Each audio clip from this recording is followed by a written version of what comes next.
Hello everyone, welcome to my channel. I hope everyone is having a wonderful day. Before starting the video, please go ahead and hit the subscribe button and give this video a like up. Bold and the Beautiful puts Steffy Forrester smack dab in the middle of the main storyline, with Liam Spencer having one foot in the grave on the CBS soap. So, to say she plays an important part in Liam's fate is likely an understatement, but something is about to change for the Forrester daughter. Bold and the Beautiful has painted Steffy Forrester, Jacqueline McKinswood, into a corner. She not only has a big part in Liam's death watch, but she also has a potential role in shaking things up when it comes to Finn's, Tanner Novlan, crazy daughter. But soon Steffy Forrester will get plucked off the screen of the Bold and the Beautiful. So how is that going to look? Jacqueline is pregnant with her 5th child, and no matter what plot thickens, Steffy won't be around to play her part in it.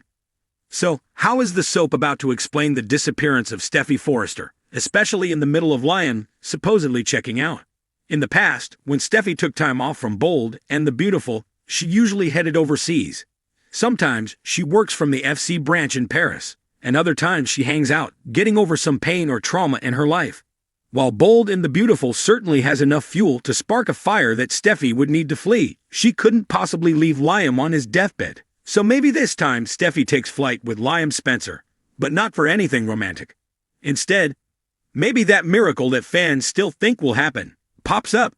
It is always possible that Finn or one of his colleagues ends up finding a doctor who is willing to operate on his inoperable tumor.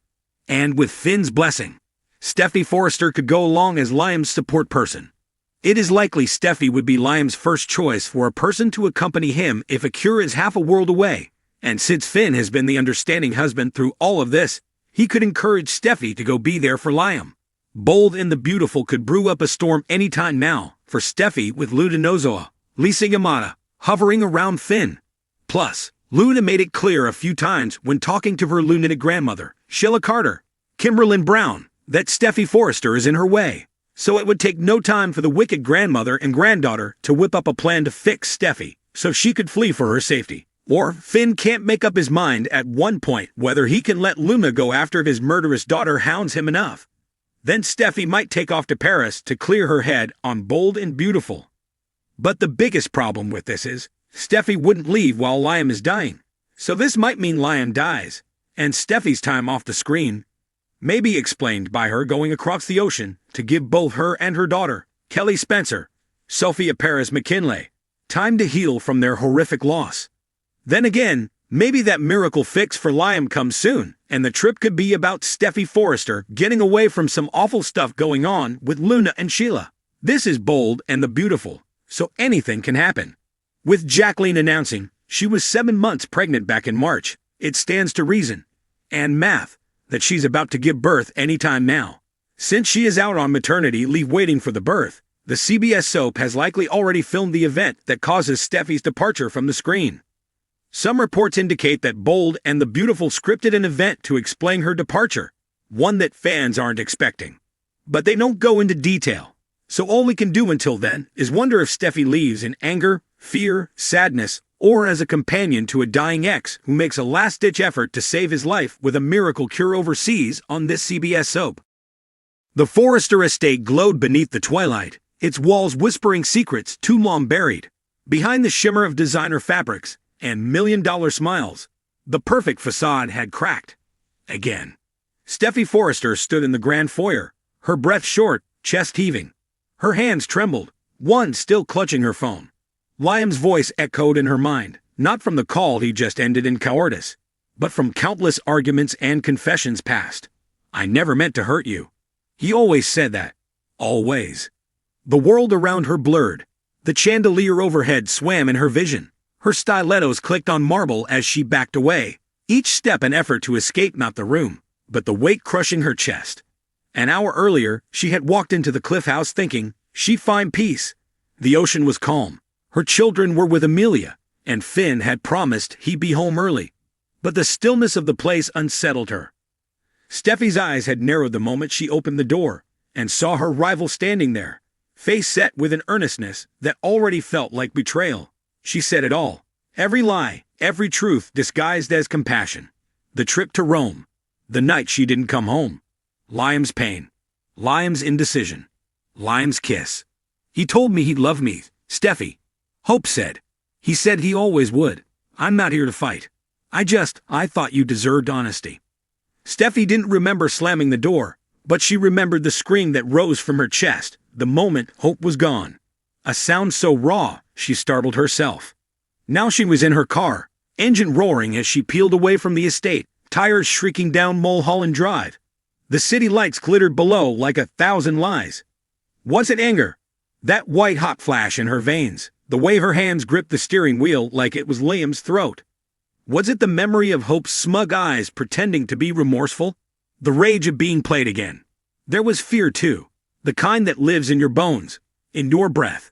The fear of repeating the past, of letting history become prophecy, of being her mother, of losing everything. Again.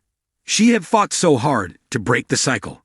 She had clawed her way out of addiction, out of heartbreak, out of the shadow of the Forrester name. She had built a life, a family, and now it trembled on the edge of ruin. It radiated out from her chest like fire, licking at her ribs, her spine, her skull. Not just heartbreak, not just betrayal. It was the weight of every "I told you so," of every whisper behind closed doors that said she wasn't enough. Not for Liam, not for Finn, not for anyone. She didn't know where she was going. Her phone buzzed again. Finn, she let it go to voicemail. He didn't know yet, or maybe he did. Maybe Hope had told him too, just to make sure every man in Steffy's life knew how easily she could be tossed aside. She pulled into a lookout point, slammed the car into park, and got out. The wind was sharp, briny from the Pacific. She stood at the edge of the bluff, the city stretching behind her, the ocean stretching before her, and Steffy Forrester, CEO, mother, daughter of fashion royalty, felt completely, utterly lost. Was it her fault for believing Liam had changed? For believing Hope would stay in her lane?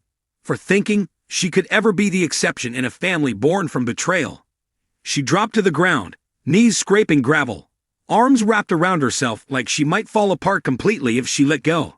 The anger began to burn away, leaving only ash. The fear ebbed, exposing raw wounds. But the pain, it stayed. It always stayed. She pulled out her phone again, stared at Finn's name. She should call him. Tell him the truth. Tell him she needed him. But would that make her weak? Would he come running? Or would he see her like everyone else did? Flawed, dramatic, exhausting. And yet, she wanted someone. Not just for comfort. For truth. For someone to look at her. Not as Steffy the mother, or Steffy the CEO, or Steffy the Forrester, but as her. Messy, furious, vulnerable her. Hours passed. The sky faded from deep blue to soft gray. Dawn tiptoed across the horizon, and still she sat there, cheeks streaked with tears and mascara. She stood, brushing gravel from her skirt. A seagull cried above. The world, it seemed, was still turning, indifferent to her shattered heart. She would go home. To her children. To her life. To whatever came next. Maybe she had fled in anger. Maybe fear had driven her. Maybe pain had held the wheel. But what carried her back was something else.